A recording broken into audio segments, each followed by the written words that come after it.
Hello everyone, and welcome to another book review in Alex's reading room. This time we are going to be reviewing a book known as A Child Called It by Dave Pelzer. I apologize if I'm pronouncing that name wrong, but first let's get into the age rating. This is a story about child abuse.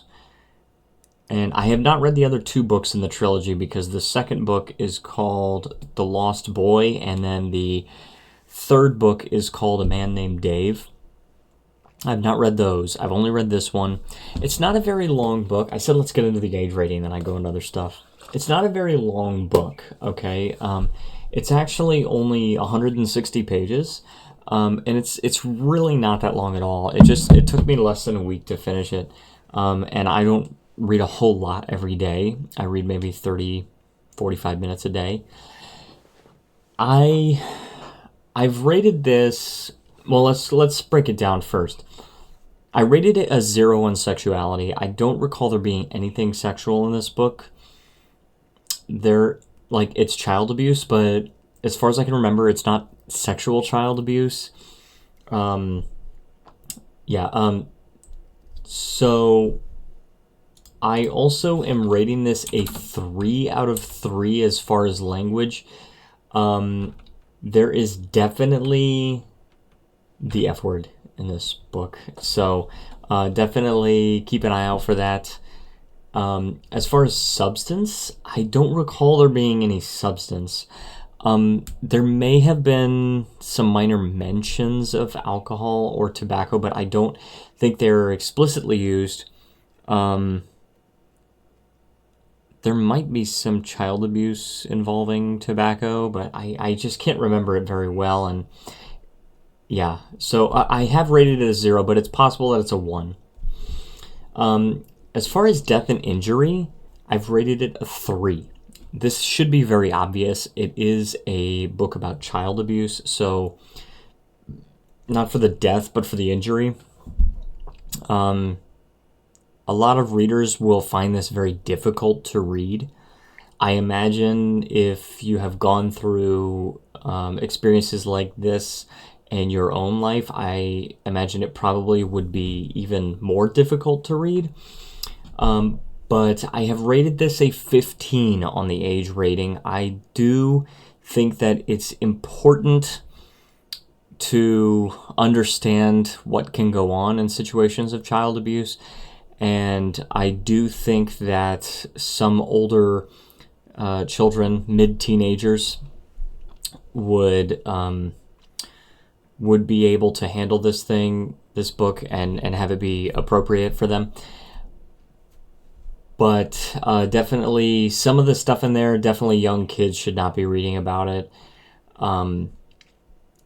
As far as critique, I have rated it a 9 out of 10. It is definitely something I would recommend. I highly recommend this book. I don't, it was a while ago when I read this book, so I can't remember exactly what I would do to fix it, turn it into a 10. It could be just making it longer, describing things in more detail, although I don't know, because I don't know if I can really ask that out of the author, because these are very deeply harrowing experiences, horrible experiences that no one should have to go through. So to explain it in more detail, I don't know. That might be a bit of a tall order there. But anyway, so let's get into the spoilers section. So the child abuse in this book is pretty graphic. There is a section where he is commanded to eat the contents of a dirty diaper. He doesn't. There's just a very strong biological reaction. Humans, you just can't eat poop. Well, it's just, you just can't do it. There's a very, very strong biological reaction that you just can't overcome. And then I believe it's mentioned that it's his mother that's doing the abuse. I believe it's mentioned that his mother actually shoves his face into the dirty diaper when he doesn't eat it. And it's horrible to read. It's so difficult to read about. There's a section where the mother kind of like seems like she's trying to make amends, and she's like, I've treated you really badly. And it's crazy how she knows exactly what she's doing, because she describes it, and she's like, I've treated you so badly, and I've just treated you like you weren't part of the family, and I've been a horrible mother to you, and I'm gonna be better. And so he's like, for just a few days, he's like feeling like he's part of the family, and then you find out it's because somebody, I think from CPS, was coming over to visit, some social worker or whatever like that. And so she like is only doing it for the social worker's benefit, so that Dave can kind of like warm up to his mom a little bit, which is crazy, because even, all the crap that he's gone through, he wants it to be better. It's just very difficult to read about the manipulation, the fact that she knows exactly what she's doing, and she calls it out, she points it out to him. There's a few parts where, like, I think there's definitely a part where he like almost dies, and then it's like there's actually a part where throughout the book it mentions how his father, like, he trusts his father, and his father seems like he wants to do something to help him, but in the end he doesn't. And honestly, his father is depicted as this guy that like wants to be the hero and wants to do something but can't. But myself being an adult and looking at the situation from the outside, I actually feel like the father is totally complicit in this, because his father definitely had power to do something about it.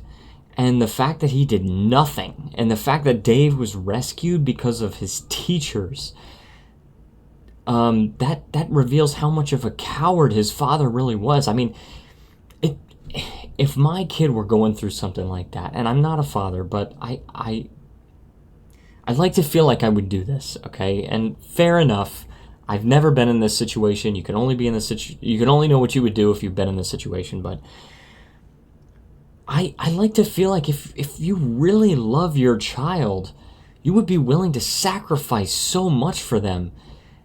Just if they're getting abused, especially to that degree, and his father knew all of that and did nothing, like, it was just totally a slave to the mother. I mean, like, even if you fear for your life, I feel like it would be worth it, even if you have to sacrifice your life for your child. I mean, I hear so much about how strong parental love is, and I'm always told you never know how strong the parental love is, your love for your child is, until you have a child. But I feel like if it's that strong, then even if you have to sacrifice your life, even if the father gets murdered by the mother, I feel like he would still want to sacrifice all of that so that Dave could have a shot at a better life. And there are ways you could do it. There are definitely things that you could do. There's lies that you could make up, and you could take all the kids, because I think he has 2 other brothers. You could take all the kids to a hotel temporarily, right? Or you could just take them to your friend's house or something like that, and you could get this worked out.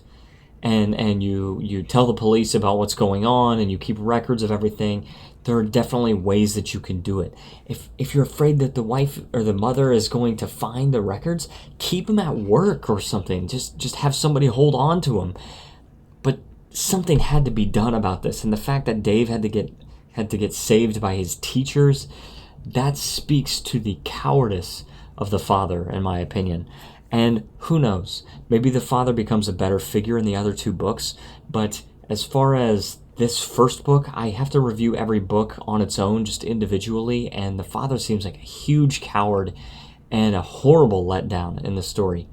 Because I kept just rooting for the father to do something about it. And he just didn't do anything. And of course, we always put the blame on the abuser, and as we should. We should always put the blame on the mother because she's the one that did the abuse. In the end, there is no one more to blame than the mother. But that does not mean that the father is blameless in this situation, because the father definitely should have done something to save his child, and he didn't. So who knows? Maybe there were some things behind the scenes that he did that are revealed in the later books. I don't know because I haven't read them. I do plan to at some point, but I have not yet. But that's just my take on it. What did you think? Did you read this book? I've heard that some people read this book in school. I never did. But if you did read this book in school, what did you think of it? If you read this book as a child, how did it make you feel as a child? And then if you read it as an adult, do you share my opinions about that? I'm going to move my camera a little bit. I'm very curious to know, but I'm going to conclude the review right there. So if you enjoyed this review, please leave a like, subscribe, and stay tuned for more book reviews. And with that, I want to thank you so much for watching, and I will see you guys in the next review.